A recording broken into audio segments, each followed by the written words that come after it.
8월 7일 월요일 과자로부터 배운 겸손.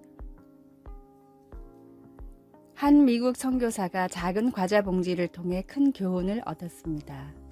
도미니카 공화국에서 사역을 하던 그 선교사는 어느 날 저녁 교회 모임에서 과자 봉지를 열었습니다. 그런데 순간 잘 알지도 못하는 여인이 손을 뻗어 그 봉지에서 과자를 집어갔습니다. 곧이어 다른 사람들도 그렇게 했습니다. 저렇게 무례할 수가 라고 선교사는 생각했습니다. 하지만 곧 자신의 생각을 부끄럽게 여겼습니다.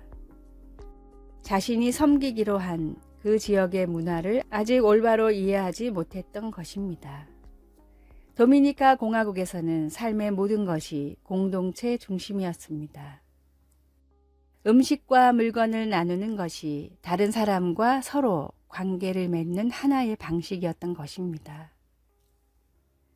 그 선교사의 방식은 더 나은 것이 아닌 그저 다른 것일 뿐이었습니다. 그는 이런 나의 모습을 깨닫게 되어 무척 부끄러웠다고 고백했습니다. 자신의 편견을 인식한 그 선교사는 겸손히 다른 이들과 나누는 것이 그들을 더 잘 섬기는 방법이라는 것도 알게 되었습니다. 베드로는 교회의 지도자들에게 다른 이들을 겸손으로 대하라는 이 교훈을 가르쳤습니다. 그는 장로들에게 맡겨진 양떼를 지배하려 들지 말라고 권고했습니다. 또한 젊은이들에게는 장로들에게 순종하고 다 서로 겸손으로 허리를 동이라고 했습니다. 그가 선포한 것처럼 하나님은 교만한 자를 대적하시되 겸손한 자들에게는 은혜를 주십니다. 하나님께서 오늘 우리를 그분과 다른 이들 앞에서 겸손히 살도록 도와주시기를 간구합니다. 말씀, 젊은 자들아 이와 같이 장로들에게 순종하고 다 서로 겸손으로 허리를 동이라. 하나님은 교만한 자를 대적하시되 겸손한 자들에게는 은혜를 주시느니라. 베드로전서 5장 5절. 찬송 216장 성자의 귀한 몸. 기도.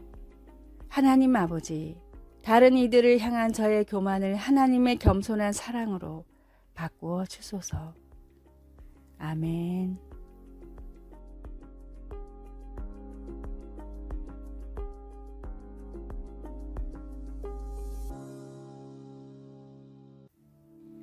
(8월 8일) 화요일. 이 풍랑이 지나면. 남아프리카 공화국에서는 여름철이면 일주일에 2, 3일 정도는 아침부터 하루 종일 강풍이 붑니다. 어떨 때는 한두 시간 뒤에 바람이 그치지만 심한 날은 어떤 야외 활동도 할 수 없을 정도로 강한 바람이 불어 어설프게 공사한 집은 지붕이 날아가기도 합니다. 그럼에도 남아프리카 공화국 사람들은 이 강풍을 싫어하지 않고 오히려 의사선생님이라는 뜻을 붙여 케이브 닥터라고 부릅니다. 온 도시에 불어닥치는 강풍이 매연과 먼지를 비롯한 모든 공해를 남극으로 날려버리기 때문입니다. 케이프 닥터가 몰아치고 나면 며칠은 청명한 하늘과 맑은 공기가 유지됩니다. 간간히 휘몰아치는 강풍은 생활에 큰 어려움을 주지만 그 이상의 놀라운 이득을 주는 축복이기도 합니다. 우리 삶에 때때로 찾아오는 고난들도 겪고 나면 오히려 축복일 때가 많습니다. 고난을 통해 먼지가 쓸려나가듯 믿음 생활에 집중하지 못하게 방해하는 요소들이 쓸려나간다면 오히려 그리스도인들에게는 축복이자 주님의 큰 은총입니다. 내 삶에 몰아치는 풍랑을 통해 그 안에서 선명히 드러나는 주님을 목도하십시오. 오늘의 말씀. 내가 사망의 음침한 골짜기로 다닐지라도 해를 두려워하지 않을 것은 주께서 나와 함께 하심이라. 주의 지팡이와 막대기가 나를 안위하시나이다. 시편 23편 4절. 오늘의 찬송 345장 캄캄한 밤 사나운 바람 불 때. 오늘의 만나. 주님, 모든 것이 합력하여 선을 이루게 하시는 주님을 믿고 감사하게 하소서. 고난이 닥쳐도 우리에게 가장 좋은 것만을 주시는 주님을 믿고 따릅시다.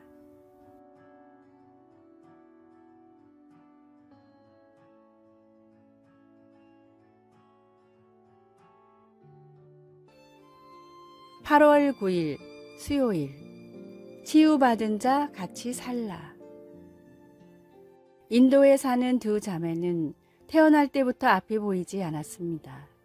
그들의 아버지는 열심히 일했지만 자매가 앞을 볼 수 있게 해줄 수술을 위한 비용을 마련할 수가 없었습니다. 그러던 중 단기 의료 선교팀이 그 지역을 방문했습니다. 수술을 받은 다음 날 간호사가 붕대를 풀자 두 자매는 환히 웃으며 그중 한 아이가 외쳤습니다. 엄마 보여요. 이제 보여요. 태어날 때부터 다리를 저렸던 남자가 성전 입구에 늘 앉는 자리에 앉아 돈을 구걸하고 있었습니다. 베드로는 그에게 가진 돈은 없지만 그보다 더 귀한 것이 있다고 하면서 나사렛 예수 그리스도의 이름으로 일어나 걸으라고 했습니다. 당신이 지닌 타고난 능력을 생각해 보십시오. 만약 과거에 기적적으로 치유를 받아 그 능력을 갖게 되었다면 당신은 그 능력을 얼마나 더 즐길 수 있으며 또 어떻게 다르게 사용할 수 있을까요?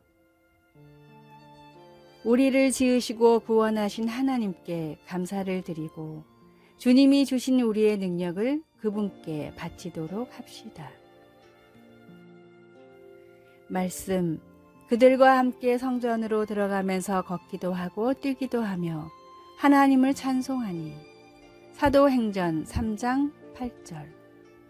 찬송 321장 날 대속하신 예수께. 기도. 하나님의 음성을 들을 수 있는 귀와 하나님을 찬양할 수 있는 입, 그리고 하나님을 섬길 수 있는 손과 발을 주셔서 감사합니다. 예수님의 이름으로 기도드립니다. 아멘.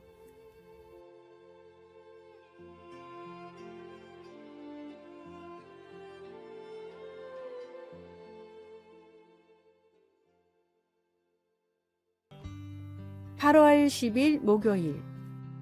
발을 씻기신 이유.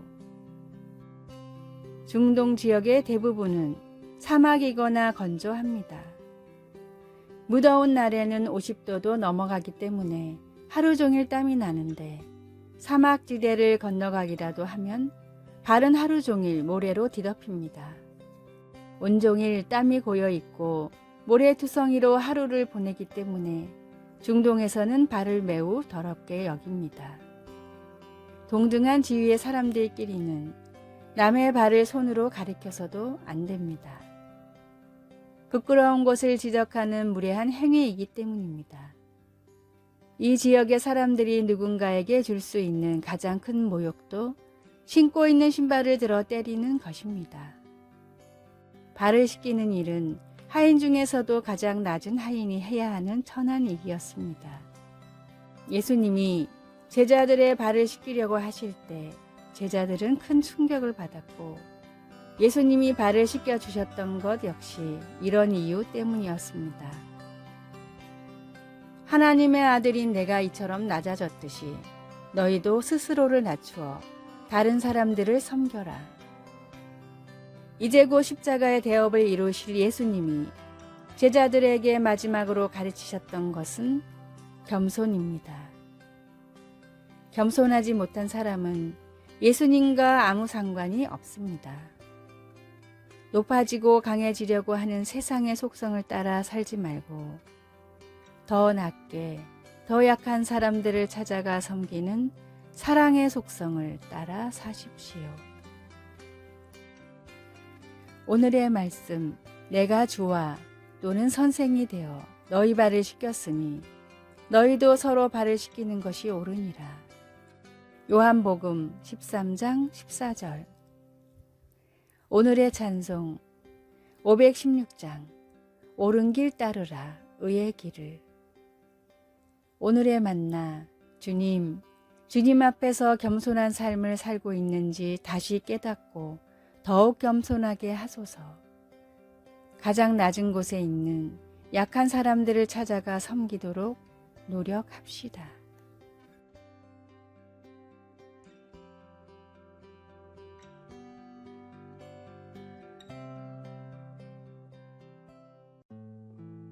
(8월 11일) 금요일. 성장하도록 부르심을 받음. 멍게는 이상한 생명체입니다. 바위와 조개 껍질에 붙어있는 멍게는 마치 물결에 흔들리는 부드러운 플라스틱 튜브처럼 보입니다. 활발했던 어릴 때와는 달리 흐르는 물에서 영양분을 섭취하면서 수동적인 생활을 합니다. 멍게는 먹이를 찾고 자신을 보호하는 기능을 하는 원시적인 척수와 두뇌를 갖춘 올챙이 같은 모습으로 삶을 시작합니다.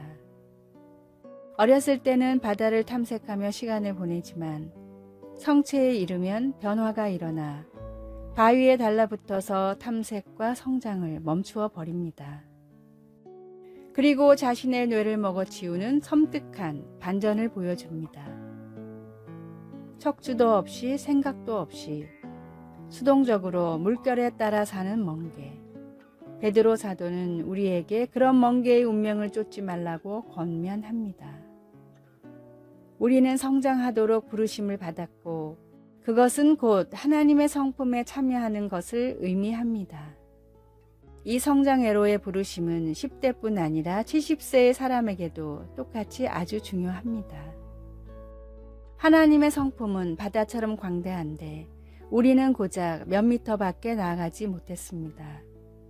하나님의 끝없는 성품을 탐구하며 새로운 영적 모험을 떠나보십시오. 배우고 섬기며 위험을 감수해 내십시오. 성장하십시오. 말씀. 이런 것이 너희에게 있어 흡족한, 즉 너희로 게으르지 않고 열매 없는 자가 되지 않게 하려니와. 베드로후서 1장 8절. 찬송 453장 예수 더 알기 원하네. 기도. 매일 주님을 더 닮아가려는 열정을 저에게 주소서. 아멘.